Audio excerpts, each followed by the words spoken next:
Setelah belajar dasar-dasar proses coaching, cukup banyak teman-teman, terutama para leader yang mau mempraktekkan coaching bersama timnya saja, itu curhat begini nih, Mas, bingung juga ya, kayaknya tuh pas belajar coaching kayak gampang gitu, tapi pas udah one on one sama tim, itu nyoba sekali, ya oke sih mungkin, tapi pas besok ketemu lagi atau minggu depan ketemu lagi, masa begitu lagi mas prosesnya, golnya apa? Nah, ini terjadi karena biasanya memang leadership coaching atau coaching dalam setting leadership kita sebagai leader itu tidak bisa sebenarnya dilepaskan dari keseharian kita sebagai pemimpin.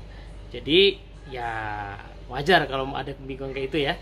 Nah, pada video kali ini kita mau bahas soal gimana sebenarnya realnya sih praktek coaching itu di dalam keseharian kita sebagai pemimpin tim. Yuk kita bahas di video kali ini ya.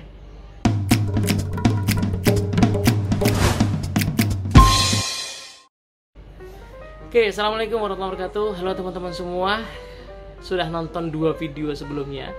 Ya, ada video tentang apa itu leadership coaching dan yang kedua bagaimana melakukan coaching. Kali ini kita mau bahas soal tema-tema dalam coaching. Nah, jadi sekali lagi ya, serial video ini diperuntukkan untuk teman-teman yang ingin mempraktekkan coaching dalam setting kehidupan sehari-hari sebagai pemimpin, bukan sebagai profesional coach ya. Nah, pada saat kita menggunakan coaching dalam konteks leadership sebenarnya dia memang inherent ya, jadi satu dengan keseharian kita dalam memimpin. Jadi tidak bisa dilepaskan dari proses-proses yang sehari-hari kita jalani. Nah, maka dari itu paling gampang sebenarnya adalah melihat proses yang terjadi dari sudut pandang coaching, atau dalam bahasa yang lain menggunakan pendekatan coaching dalam proses kita sehari-hari. Nah, yang paling populer dan paling simpel sebenarnya manajemen sistem itu kan bisa menggunakan PDCA misalnya, Plan, Do, Check, Action. Nah, kalau di salah satu buku yang sangat bagus soal hal ini ya, bukunya Pak Andrew Tani ya, Getting Real, itu edisi revisinya, edisi zaman dulu namanya Get Real. Itu beliau menjabarkan dengan sangat menarik bagaimana sebenarnya proses Plan, Do, Check, Action plus ada C-nya tambahannya itu coordinate, itu menghendaki selalu 2 sisi ya. Satu sisi betul memang ada unsur task di situ ya, unsur yang pure soal pekerjaan. Tapi sisi yang satu lagi sebenarnya adalah unsur people. Nah, di unsur people inilah sebenarnya ruang untuk melakukan coaching jadi sangat besar ya. Contoh misalnya ya, pada fase plan misalnya. Pada fase plan seorang pemimpin tim perlu membuat perencanaan ya, membuat target-target apa yang mau dicapai oleh timnya, ya tentu saja menyelaraskan diri dari target-target dari organisasi. Nah, tapi di sisi people sebenarnya ada kepentingan bagi pemimpin untuk mengajak timnya memiliki ownership terhadap target itu. Nah, maka pada kondisi tim yang tingkat kematangannya sudah cukup baik, sebenarnya para pemimpin bisa cukup mensosialisasikan misalnya ya target dari atas gitu ya, yang jadi amanah bagi timnya. Nah, setelah itu kemudian meminta timnya untuk mengusulkan, ya menurut kalian bagaimana nih cara kita akan mencapai target ini, yuk kita buat perencanaannya. Nah, sisi people inilah yang memungkinkan fase plan itu tidak sekedar menjadi sebuah rencana yang secara teknis ada gitu ya, tapi juga menjadi sebuah cara untuk meningkatkan engagement tim. Nah, di fase plan ini sebenarnya kita sudah bisa melakukan proses coaching ya, tapi ingat syarat-syaratnya ya kan, bahwa yang bisa di coaching adalah mereka yang satu sehat secara psikologis, kedua sudah punya certain degree of competence gitu ya. Jadi anggota tim yang sudah relatif mandiri, kita bisa ajak mereka untuk berpikir merencanakan bagaimana kita akan mengeksekusi target-target ini. Nah, itu di fase plan. Di fase yang kedua yaitu fase do ya, pada saat tim mengeksekusi rencananya, maka satu sisi kan itu yang menjalankan realnya sebenarnya lebih banyak si anggota tim kan. Nah, tapi sebagai pemimpin kita perlu punya sentuhan ya people, yaitu bagaimana kita bisa memotivasi anggota tim kita. Nah, bagaimana kita bisa coaching on the go ya kan. Memang nanti lebih panjang mungkin one on one pada saat cek ya, fase evaluasi. Tapi pada saat tim sedang mengerjakan ya, kalau menggunakan terminologi zaman dulu tuh ya, leader kan biasanya suka melakukan management by walking around ya. Jadi bagaimana kita keliling ya, ngecekin tim kita yang lagi mengerjakan sesuatu yang pada saat itu misalnya ada curhatan, ada kendala. Nah, sebenarnya leader juga bisa alih-alih langsung memberikan advice, bisa menggunakan pendekatan coaching di situ. Sehingga tema coachingnya adalah bagaimana menyelesaikan hal-hal teknis kecil at that moment ya, pada saat ketemu momennya langsung kemudian menggunakan pendekatan coaching, mengajak tim kita berpikir. Sekali lagi dengan asumsi bahwa timnya sudah punya basic kompetensi minimal yang sudah dikuasai oleh dia. Sehingga pada saat kita pancing dengan pertanyaan coaching, kira-kira konsep mana yang bisa kamu pakai, kira-kira framework mana yang bisa kamu pakai, kira-kira teori mana yang bisa diimplementasikan di kondisi kayak gini. Nah, pertanyaan-pertanyaan itu akan memancing anggota tim kita untuk berpikir dan menemukan sendiri solusinya. Nah, itu di fase do ya. Nah, fase yang ketiga adalah fase check, fase monitoring ya. Nah, kegiatan review rutin yang kita adakan, entah mingguan, 2 mingguan, bulanan, kuarteran, semesteran, itu adalah momen-momen kita untuk mengajak tim kita berdiskusi, melakukan evaluasi, refleksi, dan juga perencanaan. Nah, nyambung ke fase yang keempat, yaitu next action-nya. Pada saat kita mengenali, oh ternyata ada target yang sudah achieve misalnya, apa lesson learn-nya yang bisa kita pakai nanti, how can we do this better misalnya. Kemudian kalaupun ada gap ya antara rencana dengan pelaksanaan, apa yang bisa dipelajari dari situ, apa next action kita ya di fase A-nya ya, PDCA fase A-nya itu. Nah, pendekatan coaching juga bisa sangat powerful. Alih-alih kita langsung jump in, kita bisa menggunakan pendekatan coaching ketika memang kita merasa tim kita sebenarnya sudah mampu untuk berpikir dan mengusulkan sesuatu. Nah, jadi di fase PDCA itu ya, itu fase yang sebenarnya pengejauhan dari spirit continuous improvement ya, prinsip Kaizen itu, semuanya bisa menggunakan pendekatan coaching. Baik yang sifatnya on the go tadi pada saat saya bahas soal fase do, atau yang sifatnya one on one, memang kita berdiskusi bersama tim kita secara private gitu. Pun pada saat bersama tim yang lain ya, lagi diskusi bareng-bareng tim seluruhnya, pendekatan coaching juga bisa kita pakai. Namanya tim coaching. Nah, yang terakhir adalah soal C atau coordinate. Jadi di luar fase yang standar ya, PDCA itu, kadang-kadang isunya bukan isu teknis tapi isu koordinasi. Ya, ada challenge ya, tantangan soal koordinasi satu sama lain, komunikasi yang nggak lancar, yang nggak semua, mungkin dengan departemen lain. Nah, momen-momen itu adalah momen yang sangat tepat untuk kita menggunakan pendekatan coaching, mengajak tim kita berpikir supaya bisa menemukan sendiri solusinya.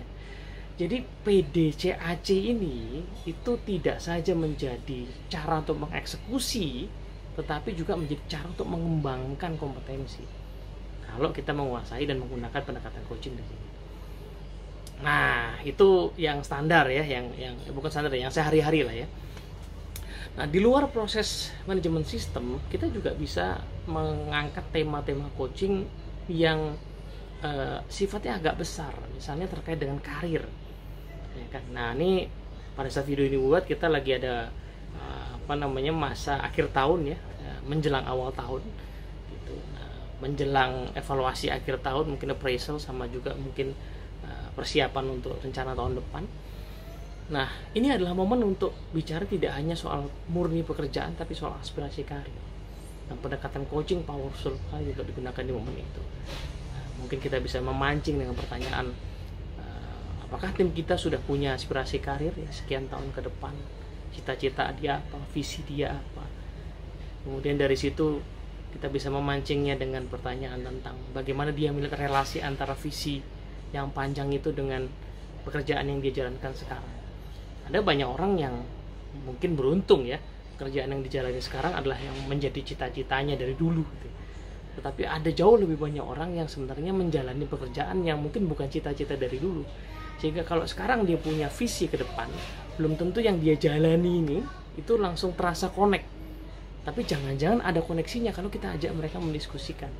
Dan pendekatan coaching jadi cocok sekali karena dia bersifat mengajak tim kita untuk melakukan penelaahan terhadap perjalanan hidupnya dan juga cita-citanya. Gitu. Nah, itu misalnya soal karir coaching. Selain karir, ya tentu saja tidak bisa dipungkiri ya, tim kita punya kehidupan pribadi, personal, entah yang misalnya ya terkait pilihan hidup yang menikah dan segala macamnya, atau memang ya pergulatan dirinya sendiri saja gitu ya, yang entah disengaja maupun tidak disengaja biasanya berpengaruh kepada pekerjaan. Ya, kita nggak bisa mungkiri lah ya, orang lagi punya problem dengan keluarga misalnya, sedikit banyak pasti berpengaruh ke pekerjaan. Nah, kita tidak bisa intervensi langsung mungkin dengan pekerjaannya, problem di rumah tangganya, di keluarganya. Tetapi dengan pendekatan coaching kita bisa mengajak dia untuk merenung, merefleksikan, berpikir jernih, untuk kemudian bisa menemukan possibility yang bisa dia coba. Gitu. Cara-cara yang mungkin nggak dia temukan kalau dia bergulat dengan pikiran sendiri.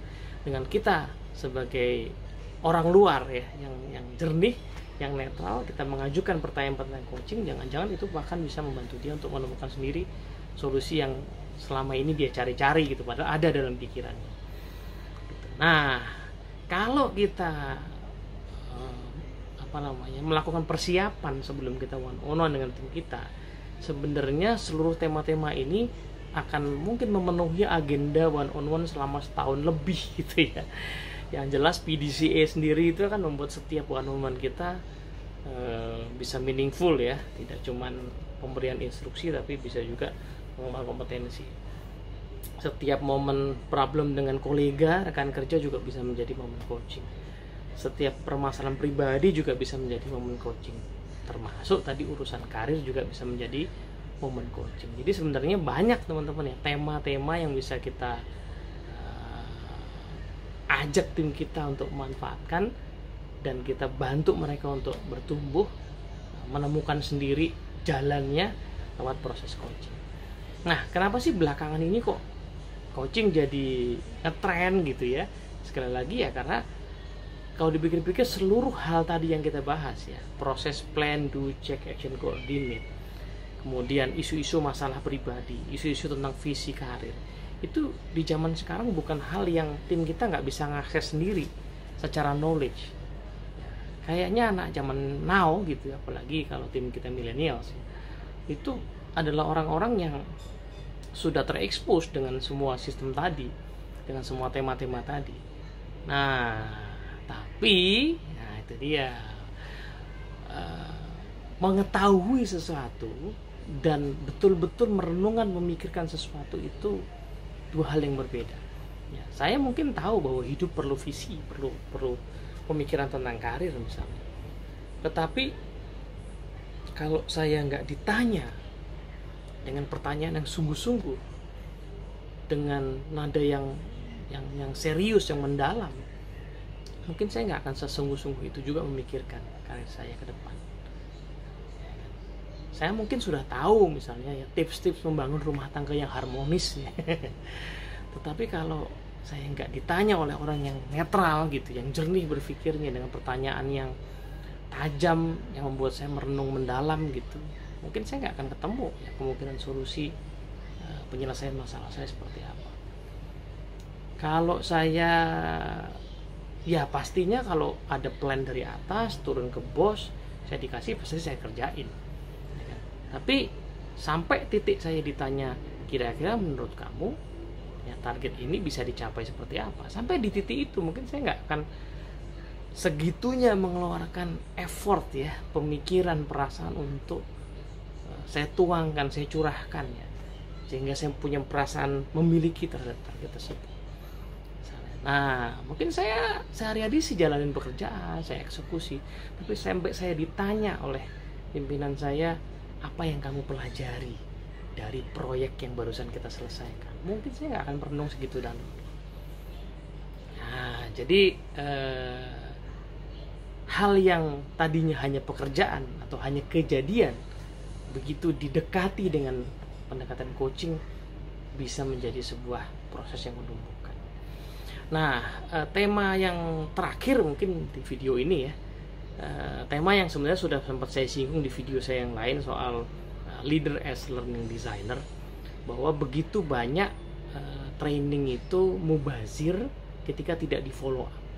Nah, maka salah satu momentum yang sangat tepat untuk melakukan coaching adalah ketika kita sudah merencanakan individual development plan, kemudian itu sudah dieksekusi dalam bentuk program pembelajaran, apakah tim kita ikut training, ikut webinar, ikut seminar, ikut mentoring, baca referensi, ya apapun yang sudah dia pelajari, segera di follow up dengan coaching.